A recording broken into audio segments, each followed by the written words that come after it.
Graça e paz, como é que vocês estão? Tudo bem? Mais um dia de propósito, rumo aos nossos 52 dias para mudar, transformar a minha vida. Sabendo que Deus tem poder para fazer nova todas as coisas, para mudar, transformar e fazer tudo novo. Eis que faço nova todas as coisas. Essa é uma promessa do Senhor, uma palavra do Senhor para as nossas vidas e para você hoje. Bem, e hoje nós vamos falar sobre impedimentos da oração. Com relação aos impedimentos da oração, nós temos muitos, mas eu gostaria de citar aqui alguns dentro da palavra do Senhor, da palavra de Deus, o que a palavra nos diz com relação a isso. O primeiro deles que eu quero citar para você é o pecado. O pecado, ele realmente se torna um impedimento às nossas orações. Ele se torna um empecilho às nossas orações. A palavra do Senhor diz aqui no Salmo 66, do versículo 18 a 20, assim: se eu atender à iniquidade no meu coração, o Senhor não me ouvirá. Mas, na verdade, Deus me ouviu, atendeu a voz da minha oração. Bendito Deus, que não rejeitou a minha oração, nem desviou de mim a sua misericórdia. Veja o que o salmista diz: se eu atender à iniquidade do meu coração, o Senhor não me ouvirá. Então, meus queridos, nós temos que vigiar e não permitir com que a iniquidade, o pecado que está nos rodeando dia a dia, venha encontrar lugar nos nossos corações, nos nossos pensamentos, mas que nós possamos, em nome de Jesus, romper. Isaías também afirma isso. Isaías 59, no versículo 1 e 2, vai dizer assim: eis que a mão do Senhor não está encolhida, para que não possa salvar, nem agravado o seu ouvido para não poder ouvir. Mas as vossas iniquidades fazem separação entre vós e o vosso Deus. Os vossos pecados encobrem o seu rosto diante de vós, para que não vos ouça. Então, o que faz essa separação? O que traz esse impedimento é o pecado. Aí nós podemos perguntar: mas e aí, Deus nunca vai ouvir a oração de um pecador? Sim, vai sim, principalmente quando for o quê? De arrependimento, né? Que diz 1 João, capítulo 1, versículo 9: se confessarmos os nossos pecados, Ele é fiel e justo para nos perdoar os pecados e nos purificar de toda injustiça. Então essa deve ser diante de situação de pecado. Nós primeiro precisamos nos humilhar, confessar, nos arrepender, buscar a face do Senhor e nos converter dos nossos maus caminhos, como diz 2 Crônicas 7:14, para que nós possamos realmente ter ouvido as nossas orações. Provérbios 28:13 também diz assim: o que encobre as suas transgressões nunca prosperará, mas o que as confessa e deixa alcançará misericórdia. Então precisamos confessar e deixar de praticá-las. E outra coisa, primeiro, não encobrir as nossas transgressões, porque enquanto nos calamos, os nossos ossos vão se secando, nós vamos perdendo vida e vamos nos distanciando mais e mais do Senhor. E é necessário trazer para a luz para que haja libertação, transformação em nome de Jesus. Outro ponto que se torna uma falta de impedimento é a falta de fé.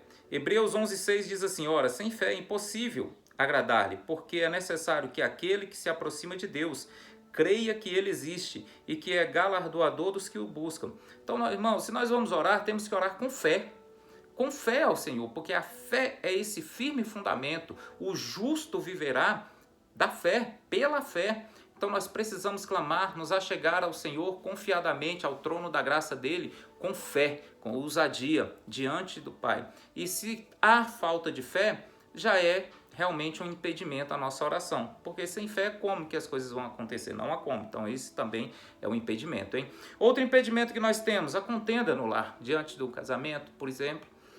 1 Pedro, capítulo 3, versículo 7, diz assim: igualmente vós, maridos, coabitai com elas com entendimento, dando honra à mulher, porque é o vaso mais fraco, como sendo vós os seus co-herdeiros da graça e da vida, para que não sejam impedidas as vossas orações. Então, maridos, esposas, entrem num consenso. A cada dia reconcilie-se um com o outro. Ah, pastor, mas aí, se você passar 10 dias, obrigado, é 10 dias de Deus ouvir sua oração enquanto não houver reconciliação, irmão. Passou 30 dias, 30 dias, porque o que Deus diz aqui, para que não sejam impedidas as vossas orações. Porque que adianta eu estar orando a Deus e estar brigado comigo mesmo? Porque nós somos um só. O esposo e a esposa é uma só carne. Então é necessário que haja essa reconciliação. É necessário que haja realmente esse amor de um para com o outro. Ah, pode haver problema, pode ter alguma situação, pode acontecer. Mas não é isso que deve ser o normal da vida de um cristão. O normal da vida de um cristão, de um casamento cristão, é estar em plena paz, em plena comunhão e viver os dois unidos, glorificando a Deus. Acontecer situações como essa tem que ser exceção e não regra. A avareza também, porque a avareza, irmãos, como diz Paulo escrevendo aos Efésios, no capítulo 5, versículo 5, diz assim: porque bem sabeis isto, que nenhum devasso ou impuro ou avarento, o qual é idólatra, tem herança no reino de Deus. Não, avareza é idolatria. E também Provérbios 21, 13 diz: o que tapa o seu ouvido ao clamor do pobre, ele mesmo também clamará e não será ouvido. Ele clamará e não será ouvido quando ele tapa o seu ouvido ao clamor de um necessitado, ao clamor de um pobre. Então, por isso, precisamos avançar e não podemos ter essa avareza nos nossos corações. Pedir mal. Muitas vezes não recebemos porque não pedimos, como diz Tiago, capítulo 4, versículo 2. Às vezes a pessoa nem pede. Ah, não, Deus sabe de todas as coisas, Ele é onisciente. Irmãos, a oração é tão importante, que você vê que um dos pedidos que os discípulos fazem para Jesus é: Senhor, ensina-nos a orar. Senhor, ensina-nos a orar. Diante de tantas coisas que eles poderiam pedir naquele momento, eles pedem: nos ensine a orar, Senhor. Então que nós possamos pedir: Senhor, nos ensine a orar. Espírito Santo, me ensine a orar. Espírito Santo, ajude-me. Amém? E aí, às vezes, nós pedimos mal. E é o que diz Tiago 4,3. Diz assim: pedis e não recebeis, porque pedis mal, para o gastar em vossos próprios deleites. Então, quando nós pedimos, irmãos, de forma egoísta, para gastar nos nossos deleites, naquilo que não vai glorificar o nome do Senhor, realmente nós vamos pedir, e o Senhor não vai atender, porque estamos pedindo mal. A nossa vontade precisa estar alinhada ao coração de Deus. Também nós temos o que? Oposição maligna. Daniel, capítulo 10, vai citar o exemplo que Daniel estava orando. Daniel já estava clamando.